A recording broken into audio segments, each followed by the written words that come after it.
iso dadi mujudake cawet.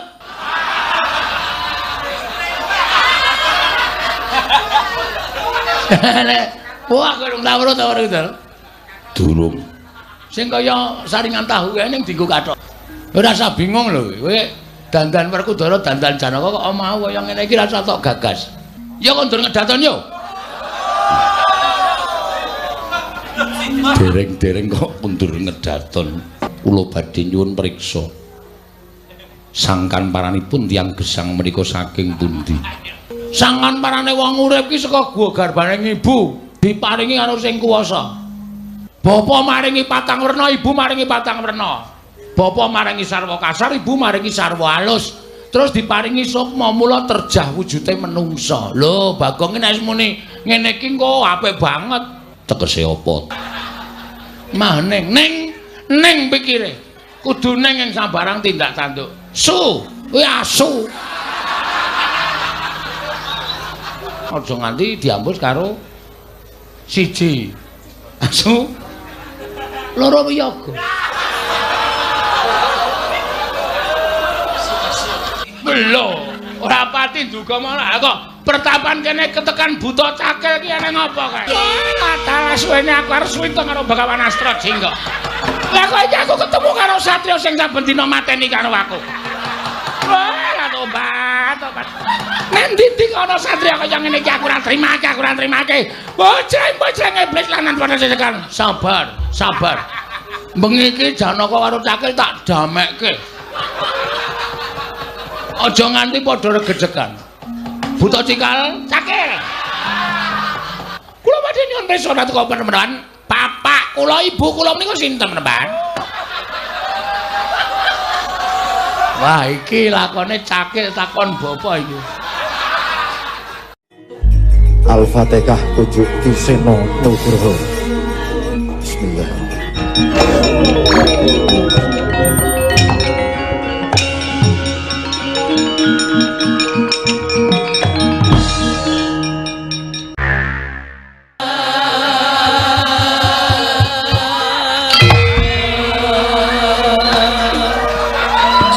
Kretenon ning pasewakan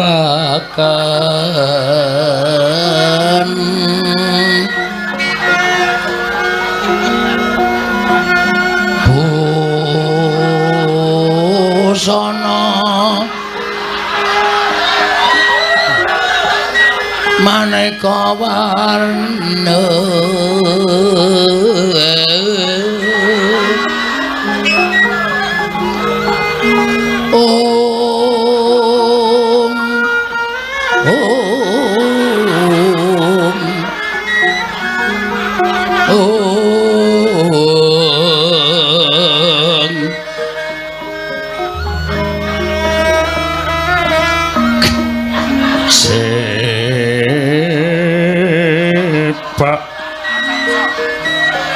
Peteng Udyana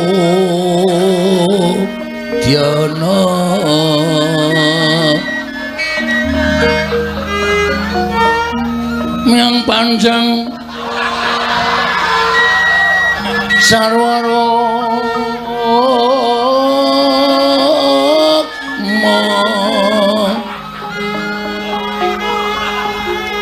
renggeng maneh nara wata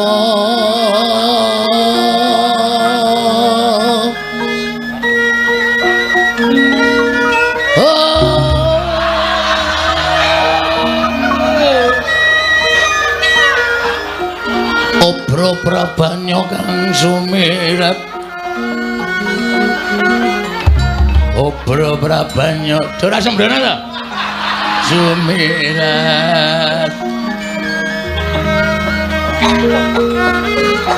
kenyaring tejo lelewaran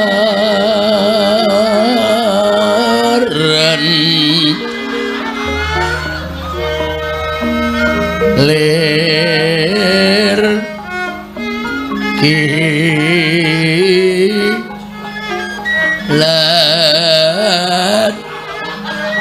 sisiring dadit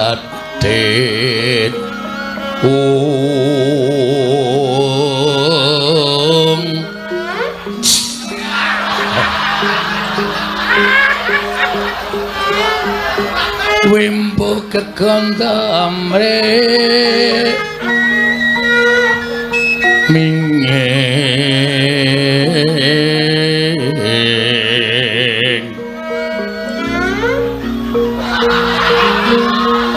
katiuping maruto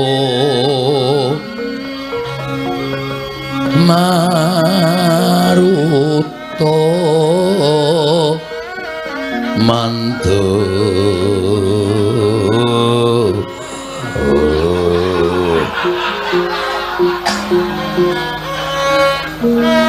sabaran mangambar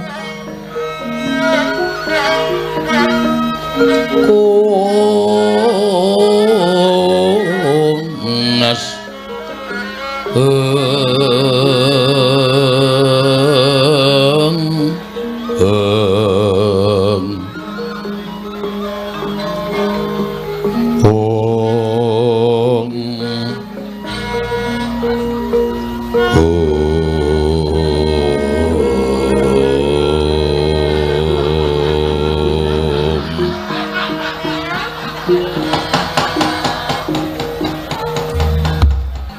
Awigna Mastu Purnama Sidhem sing gedhe pangapuramu ya siswa-siswaku nganti aku telat nggone metu ning pecrabaan merga aku keturun Raden Janaka ya Raden Permadi padha kanthi harja sak praptanira ana ngarsaning Kemang sawetara lenggah mari kelelu kadhemuka kenjeming Bantala padha kanthi harja sak praptanira Raden tansah pinayunganing kawidadan niring sambikala kula ngaturaken sembah bekti kula kunjuk penemban tak tampa gawe gedhening atiku ora liwat puja-pujiku tampanana Raden Janaka pundi nggo jimat paripindayan ana ing kasantosan dikepenake nggone ngadhep nang ngarsane ingsun inggih sampun boten kirang prayogi wis suwe sampun sawetawis sing jeneng wong arep gayung ilmu ki aja kok ngenteni sak jam 2 jam 3 jam sedina nek perlu kudu dinteni merga ngelmu iku kelakone kanthi laku lekase lawan kas tegese kas nyantosani setya budya pangekese dur angkara inggih dadi ku arep entuk ngelmu kudu nganggo laku ngenteni marang guru yang bakal menehi ngelmu inggih iki wis tak siapke ngelmu kanggo Raden Janaka menapa menemban ya kuwi koran iso malik dhuwit iki aja tok anggap sulapan nanging iki ngelmu sing ora saben wong duweni inggih ngaturaken panuwun ingkang tanpa pepindhan diprayogake ya Raden sampun boten kirang prayogi anakku siswa Raden Werkudara padha kanthi harja sapraptamu slamet aku ora nuwun sewiji apa Astro Jingga guruku aku ngaturake basaku katura tak tampa gawe gedhening atiku ora liwat pangestuku tampanana tak gegem dadiake jimat prayogake le jumeneng ya iya wis ora kurang kepenak mbok dijajal sekali-sekali lungguh ora iso ya wis nek ora iso aja dipeksa Raden Sencaki padha kanthi harja sak praptamu tansah pinangganing kawidadan meremban wilujeng bekti kula kunjuk tak tampa gawe gedhening atiku sawise kabeh padha setata ana ing jroning pertapan iki jroning pertapan iki kabeh para siswa-siswa saka pirang-pirang grup ing Empada Rawuh ana ing pertapan Pring Sewu. Sapa? Guruku, Maha Guru. Kowe dadi siswaku, aku gurumu ning aku sing ndek guru jenenge Maha Guru. Iya. Ya kowe pokoke ora tak sebut jenenge. Engko ndak kowe genti Suwitandana ora Suwita aku. Aku kentekan siswa. Iya. Iso dadi suwijining apa ya? Apa mergo rung madang iki kok ya? Rasane kaya piye ngono. Iso dadi mujudake jawet.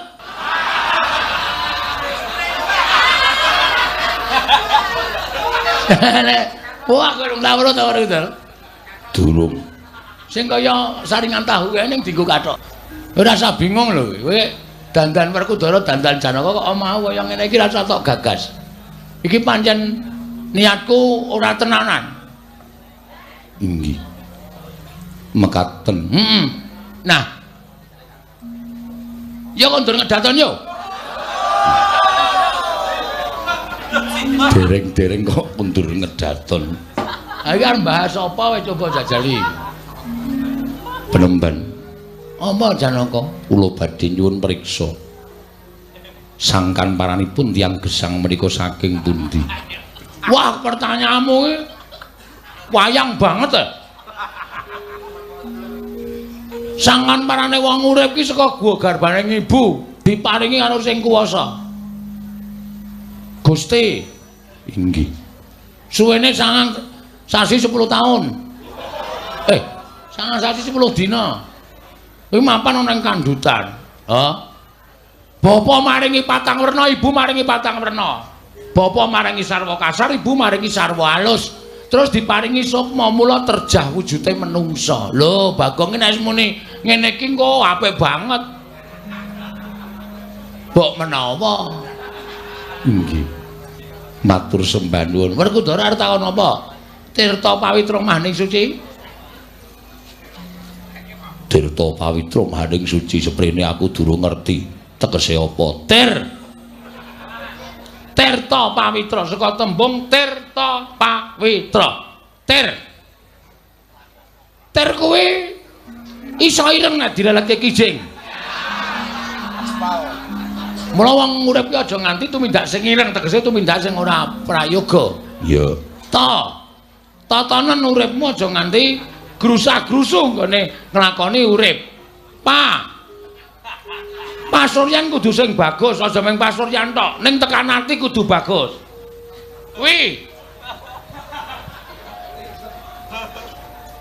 Kuwi saka tembung wiguna tumraping sak padha-padha.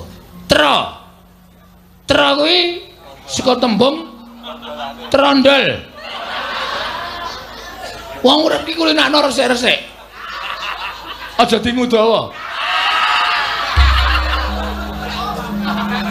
Tegese aja dawa pikire ning sing cendhak ning migunani. Iya. Tirta pawitra mah ning maju terus nggone ngadepi urip. Maju ya karo madang barang.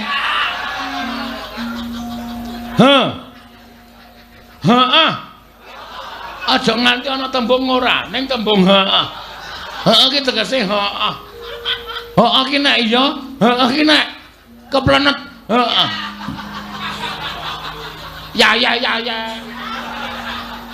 Mah ning pikire. Kudu ning ing sabarang tindak tanduk. Kuwi asu.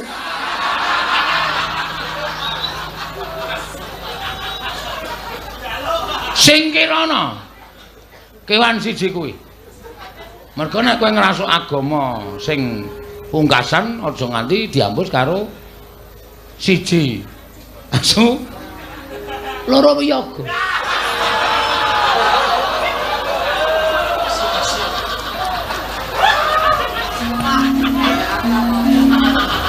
Kudu dibasuh nganggo wedhi. Nek ora najis asli tenan. Iya. Ya gek ana daya ya wayange apa wae to, Gek. Goleke daya sing kira-kira angel engko le mbutulke lakon men do mumet sing neruske aku. Sapa sing arep teka? Lho. Kae kok ana sing ait. Sapa? Lho, ora pati duga malah kok pertapan kene ketekan buta cakil ki ana ngapa kae?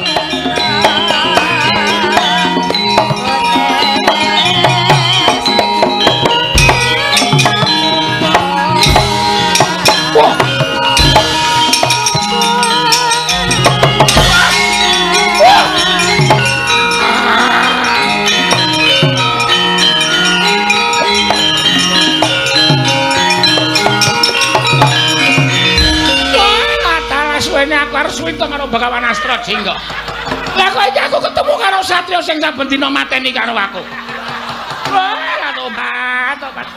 Ngendi ana satriya kaya ngene iki aku ora trimake. Bocah iblis lanang padha sesekan. Sabar. Bengi iki Janaka karo Cakil tak damekke. Aja nganti padha regejekan. Buta Cikal, Cakil.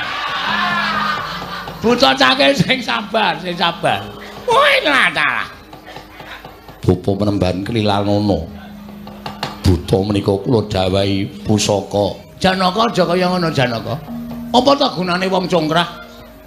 Pancen antaraning Janaka karo Cakil ki mujudake suwijining filosofi. Apa ta sebabe Buta Cakil ki mesti mati. Merga watak Angkara ki mesti kalah karo watak becik. Ngono.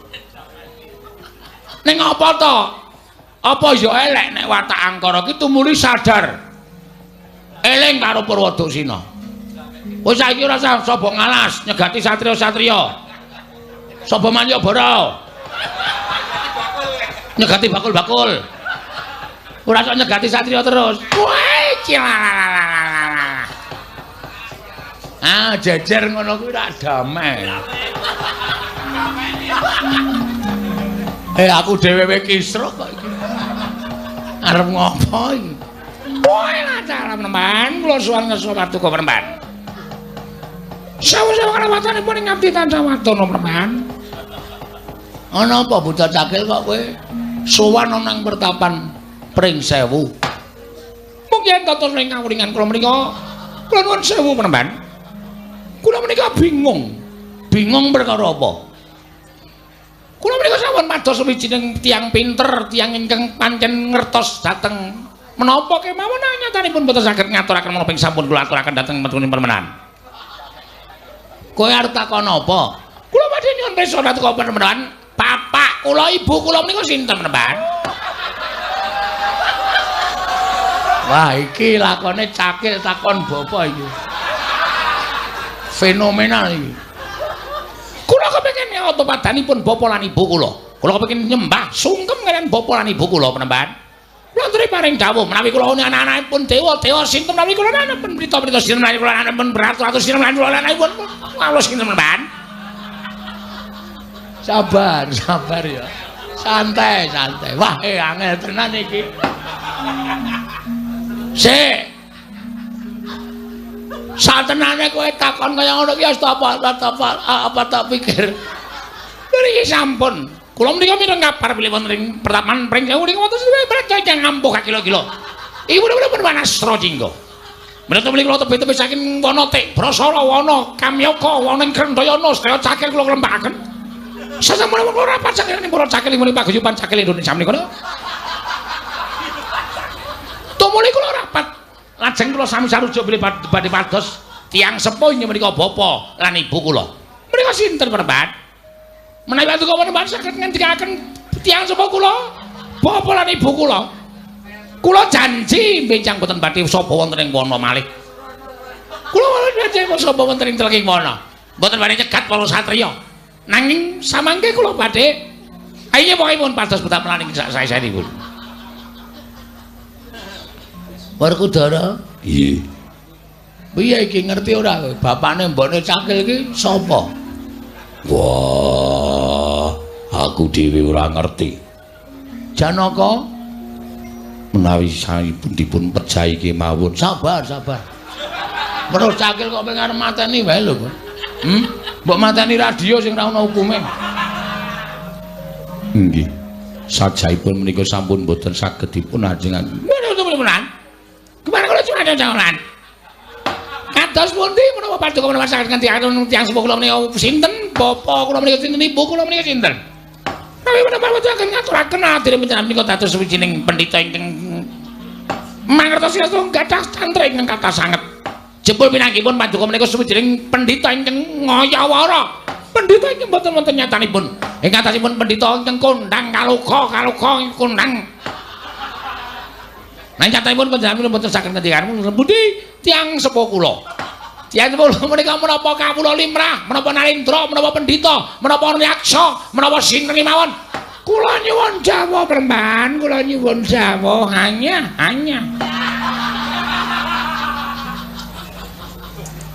Ngene ya Cakil. Iki pertanyaanmu pancen angel.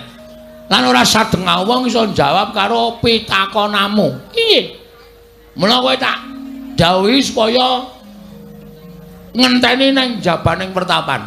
Lho ora ta? Ora dalah. Kowe iki tak kon jaga nang jaba pertapan malah lho dalah. Inggih. Engko sabubareng apa pasewakan pertama niki aku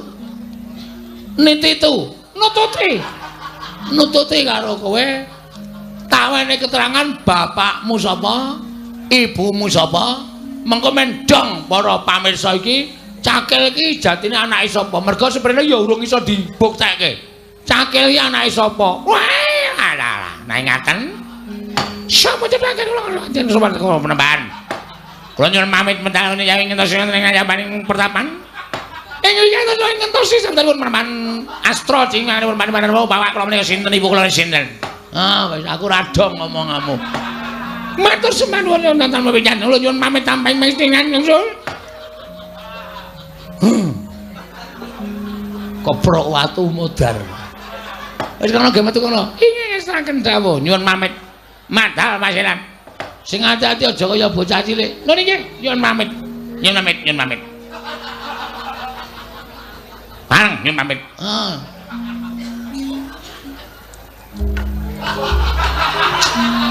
Piye kae? Tatake gamelan kok ora nggo gamelan. Wola, Nyuwun pamit badhe kula ajar Buta Cak. Kosek Janaka. Kosek aja kesusu. Aja kesusu. Ha iki gandeng mau aku ya kudu manekung saring Gusti. Piye to carane supaya aku ki ngerti bapakne Cakil kuwi sapa? Nek perlu aku arep munggah kayangan. Lho wis tak nehi trontong-trontong pepajang engko teruse. Ning saiso-iso Cakil mau konon mulih. Merga nek ora takon mulih engko ora ana konflik. Sarampunging adegan iki. Yo, ngestoke dawuh. Raden Sendang ki mangsa Baranga. Ngestaken dawuh. Raden Janaka mangsa Baranga. Inggih, ngestaken dawuh. Wah, cenek ta iki? Iya.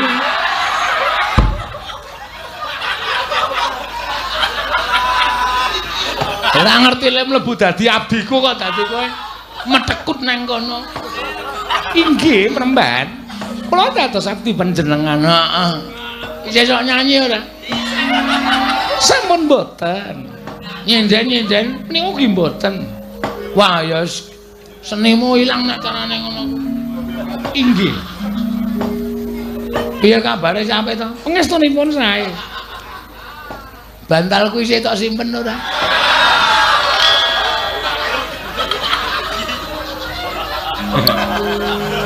Tase nah. Heeh. Kenangan ah. Kenangan indah. Aja tak ilangke ya. Kae pokoke tandha tresnaku marang sliramu. Inggih. Walaupun kita sekarang sudah tidak bisa berdekatan lagi.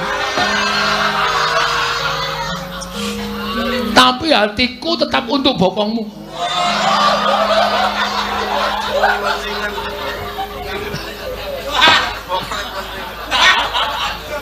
Inggih. Asem ya, ora kaget aku, mulaken mau aku liwat tak lirik-lirik kaya weruh wajah iki wis apal aku. Kaya rupane iki gulumu dawa banget dasmu cilik. Nah, iku mau wedok ampo kowe. Gulune dawa banget sirahe cilik kaya pentolan korek. Inggih. Wis ngono ya? Yo. Ya bubar yo. Ya yo. Kok kudara kok ya yo. Monggo menemban kula dherekaken. Bubana kang padha seba ingsun kondur jroning pertapan Puri Nirmala.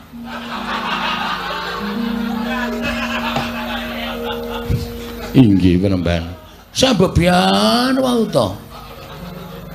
Kaya wis paripurna sabdaning Penemban Astra Jingga aja kondur ngedaton.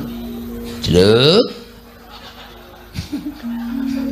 Saking dampar pertemuan regedeg. Katinon saking Mandrawa kaya gangsaran trandane.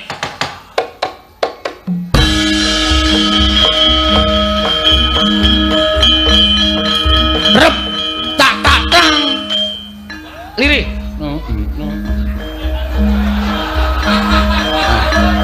Sindene yo. Terus tak. Oe.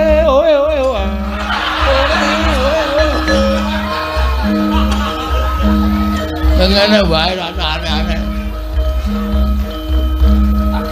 Weh alah tenel.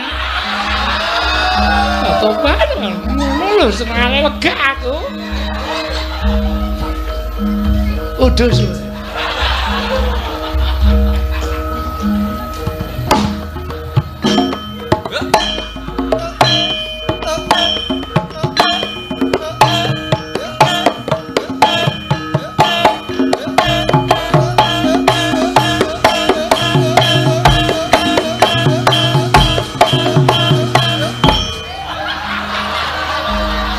Alah meng sithike.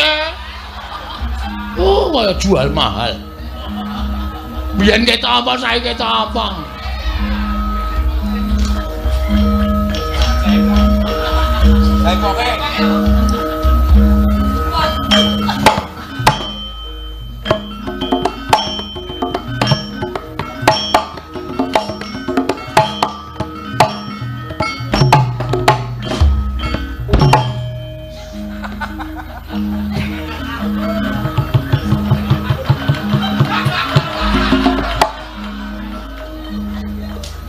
Nek wonten dawuh. Tonile ditutup bae kae. Ndak mung donggo gojek. Tonile ditutup. Pindha pesating sumbana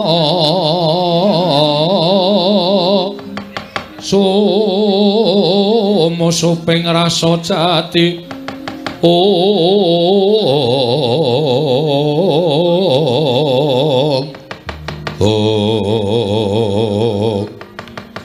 ora to kaya ing mapan wonten to ing Datu Negari Ngamarta. Nana Gandaka Capo plajaring Dewi Praconawati ngawi Krurataga Klur Bilung dadosaken kaget kang samya tumingkal.